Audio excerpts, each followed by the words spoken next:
Good morning and welcome to the show. It's Monday, so you know what that means. I'm here with Dr. Roman Nation from Nation's Best Family Healthcare here in Lynn Haven and out on Panama City Beach as well. Dr. Nation, Good always a morning. pleasure to see you, Good sir. to see you. You know, we have some of the best conversations before tape starts rolling, but we were talking about, children of divorce and the psychology behind marriage and how different walks of life deal with marriage and divorce in different ways. I know we talked about Hollywood stars. Yeah. They're notorious for having very brief marriages. And then it's hard to say how much of that is the media hype, just trying to sell more magazines, versus how much people are trying to lead normal lives.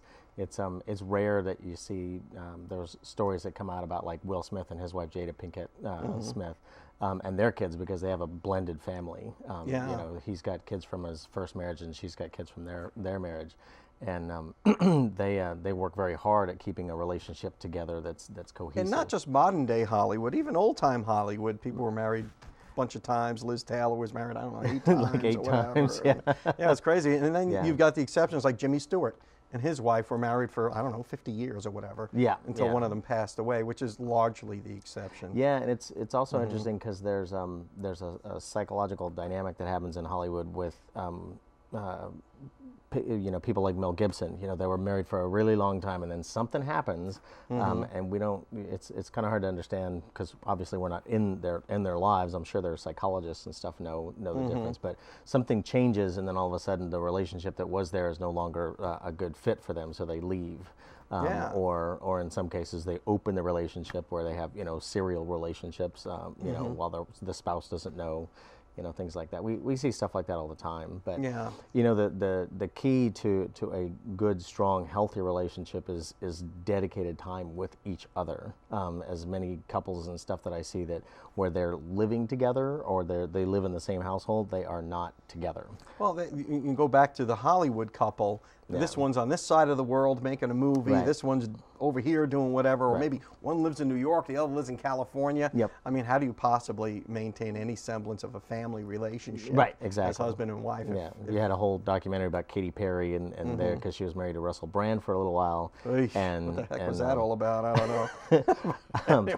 Anyway. And any relationship can work as long as there's time together. But they list in the documentary that they didn't have enough time together. So she was on tour and he was off doing his own other thing, and then it just came to like, okay, we're done.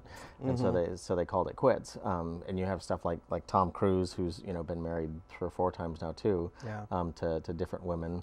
And people would you can chalk up all kinds of things to like, oh well, that's because they're Scientologists or whatever. But I mean, you look at Mel Gibson, who is a diehard Christian type, and people would say that, oh nope, he's too Christian. Those kinds of things. You can throw that in there, but it really comes down to the dynamics of how the person is with their spouse. And we're all humans, and no matter what your faith system is, or whether your belief system even exists. The humanology part of it is if you're not spending time with your spouse, somebody else is.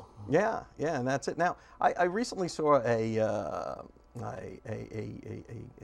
thing on PBS about Italian immigrants, and a lot of them would come over. The men would come to work and then go back to Italy for a while. And then they'd come back again, and the women were known as white widows.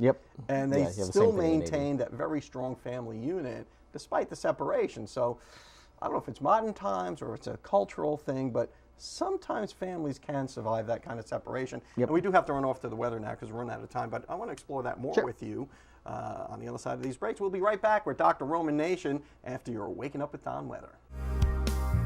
Welcome back to the show. I'm here with Dr. Roman Nation, and we're speaking about family relationships. We alluded to that documentary that I saw about Italian immigrants coming over here and somehow maintaining very strong family units. And a lot of at least it seems that way. It seemed that way, at least, and then they would send over and have everyone come back to the U.S. once they got a foothold over here. Kind of the exception nowadays, isn't it? Are families weaker now? No, it kind of depends on the family. I mean, the key part to have somebody, with a young child to growing up is they have to have a couple of things. They got to know what they what a female's role is in the world, and what a male's role is in the world. So whatever they're around is what they will learn to mimic. So it's role modeling. Is normal, yeah. So if dad's gone all the time, then they learn in the back of their mind that, well, when I grow up, I want to be gone all the time and making money and sending money back, and we'll have vacation time together, but not anything else. So. In the same documentary we were talking about, there was a study done in 1964, and I would say it was by the NIH or whoever it was, or some university, about this town called Roseto, Pennsylvania. And they called it the Roseto effect, that people were not getting heart disease in Roseto, although they ate this terrible diet, all this Italian food. But it was an Italian enclave, but people seemed to live forever because they had very strong family units around them. They knew that when they got old, they wouldn't have to worry about a place to live because the children are there. They knew if they ran out of food, their neighbor had a vegetable garden, and they know they could probably get food from. So it was almost a worry-free atmosphere back in those days with that culture. Yeah, if you look at how things have grown, you might find little subsets of that. Just like in any large study, you will have pockets of people that have really high cholesterol, really high sugars, but haven't died from diabetes or heart attacks and those kinds of things. So I would lean in that direction as far as to explain why that happened there. There's a shift in modern science now about how it's not just cholesterol and blood pressure that's causing heart attacks, but it's inflammation on the inside of your system that's doing it. But do you think there's a whole psychological component to your health when it comes to relationships? Oh, very much so. Yes, there's a gigantic part there. A lot of the patients that I see, if they have a reason to get up in the morning, meaning that when they wake up, they've got something that they've got to do, they will always do better. Whether it's a child to take care of, right, or even a cat or a dog to feed, or a job to go to. Or right. Yeah, whether you're doing something with the church or something in your community or anything, but basically a reason to get out of bed. If the ones that tend to do the worst and they kind of spiral downwards are the ones that wake up and they got absolutely nothing to do. And you kind of get into this mode of like they're waiting to die. Yeah. And that to me is not really a great way to live. So I always talk to them about, okay, even if you're going to walk around Walmart and, meet people, volunteer something, so that you have a reason to do something. And elderly people, I can imagine, would suffer from depression. Oh, absolutely. Because if you don't have a connection, or a connection, maybe the kids have all moved away, you're by yourself, you don't really have a reason to get up. Yep. Yeah, we have a lot of that, and I've helped a number of patients with that because they come in and their doctor says, "Well, you're just depressed here. Take this pill and have a nice day." Yeah. They don't ever address the other side of it, which is, what are you doing in the morning? What do you do all day long? And they really don't have an answer. Well, find something to do. We've had people on the show from Council on Aging, also from Superior Residences, who's a sponsor of the show. Yep. They run a assisted living facility. It's so important to have a purpose-driven life. Correct. Even when you're old and your health may be failing, you still need a reason to go out there and be creative. You have a lot of older patients who have kind of a second career or basically something to do after their normal retirement. So you'll see them in, even in little places like fast food restaurants or Home Depot and Lowe's and those kinds of things. They're doing something to contribute to a community. And when you look at stronger elderly communities like overseas and things like that, those patients have something to do. Well, Dr. Roman Nation, thank you again for My pleasure. having this conversation with us about aging and about other people. I mean, people are important in your life, and so is your family. Yes, sir. And you'll live longer if you have them around you. We hope, if they don't kill you first. We'll be right back. Welcome back to the show. I'm here with Dr. Aaron Shores from Spine and Neuropain Specialists here in Panama City and up in Chipley. Welcome back to the show, Doc. Always good to see you. Thank you. Yeah, it's we talk about pain a lot because it's a painful show. But I mean, but we talk about managing pain and people with chronic pain. Is there any one type of person who goes to you for pain? Is it like an elderly old guy, man? And is there any particular type of condition that's most prevalent for people who are trying to manage pain or get rid of pain? Yeah, I would say probably not, actually. I see all comers. I see folks that are quite young, and I see folks that are up in years. I think it really just depends. And as far as what is the most common, I think it just depends on age group. We tend to see probably in the younger folks, teens, 20s, maybe early 30s, that Oftentimes, not always, but commonly maybe those folks are more traumatic injuries, where they've been in car wrecks or they have workers' comp injuries. Yeah, young people are on the move. So they're on the move, so they're... As we well know, if you've been around Spring Break or Panama City Beach lately, right. They are on the move. They are on the move. And the emergency rooms are booming. That's so, right, yeah. So usually the younger folks probably more traumatic conditions, I would say, and then as you start getting into the later 30s, 40s, and on, then we start seeing folks develop some more chronic conditions, wear and tear in the disc, osteoarthritic conditions. So it depends. Not to say that trauma doesn't happen in folks that might have a few more years on them, but I think that's probably on average the breakdown we see. As people get older, they start to have maybe some joint problems, arthritic problems, and all that stuff. Can young people get arthritis too, or is that just something when you get to your 40s and 50s you start to have to be aware of? Well, the answer to the question simply is yes, but understand too that there are oftentimes many different types of arthritis. Yeah. So there are certainly conditions where rheumatoid arthritis, psoriatic arthritis, other types of inflammatory arthritis conditions can occur in younger folks, even infants. But I think most of the time when the general public refers to arthritis, they refer to osteoarthritis, or what some of my patients refer to as old Arthur-ritis. Old Arthur-ritis. Yeah, old Arthur can be a little tough as you get older. Yeah, one of those guests you want to send on their way. Yeah. So osteoarthritis is certainly more common as we get older in life, but arthritis can occur at any age. What exactly is arthritis? I mean, is it an inflammation in the joints? Is it extra fluid in your joints? Or is it a physical thing you can see on an x-ray? Well, it can be all of those things, depending on which type of arthritis you have. So some conditions, there's blood work that can be out of abnormal. And some people do get swelling of a joint. They can get what we call crepitus, or cracking or creaking in the joint. Crepitus. Crepitus. So when you get old and decrepit, you get crepitus. You get crepitus, that's right. That makes sense to me. So there are certain things that we can see on x-ray or imaging as well that can tell if someone has arthritis, and those conditions sometimes can be a significant source of pain. What would be one of the first warning signs? I mean, if you do have arthritis. Yeah. Maybe you think, oh, I got tennis elbow, or maybe because of my job I have repetitive motion. What would be the first flag to say, you might have arthritis, go see Dr. Shores? Yeah, that's a great question. I think is general osteoarthritis, old Arthur-ritis, which we all, I think, kind of refer to. I think one of the first symptoms that I commonly see is just stiffness, or there's what we call a gel phenomenon, where if you sit too long, you get stiff. So when you get up, you're a little sore, you ache, you creak, you get moving a little bit, and it tends to clear up.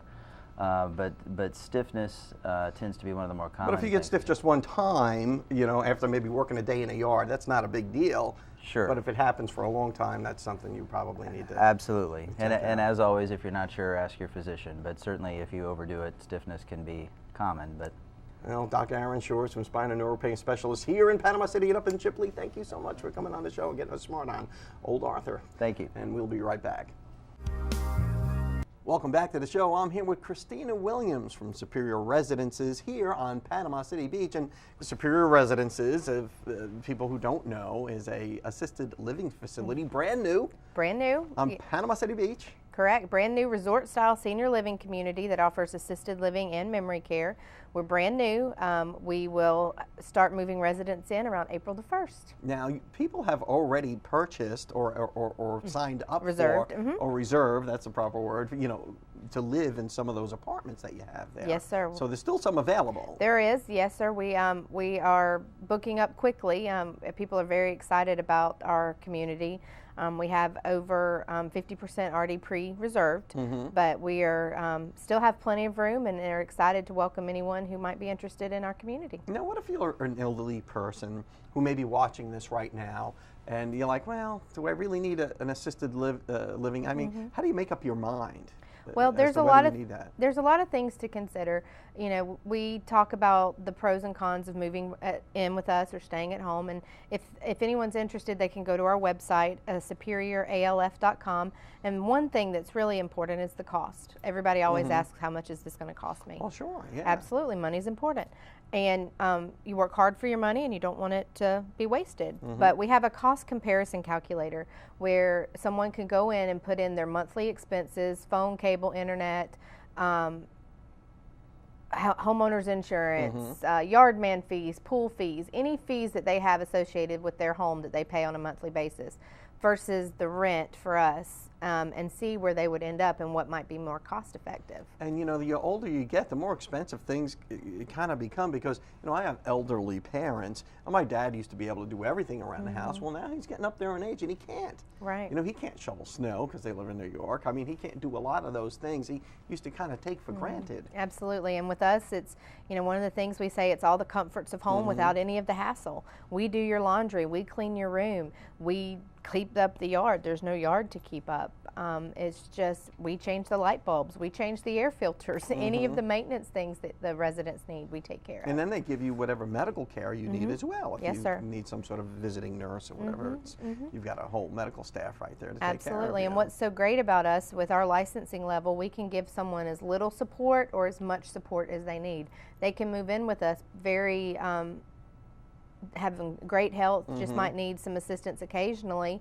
And then if they decline or a disease process takes place, they can stay with us and age in place because we have an extended license level that lets them just stay because with you us. get sick doesn't mean you have to move. Correct. I mean, you can and you stay there. in your own apartment. I've had several people come in that think they move to a different part of the building as they get sicker, and that's not the case. You move into your apartment, and that is your apartment until you don't want it anymore. You know, on the tour that I took there, what impressed me the most is that it's not just an old man or an old lady, and I say that with great respect.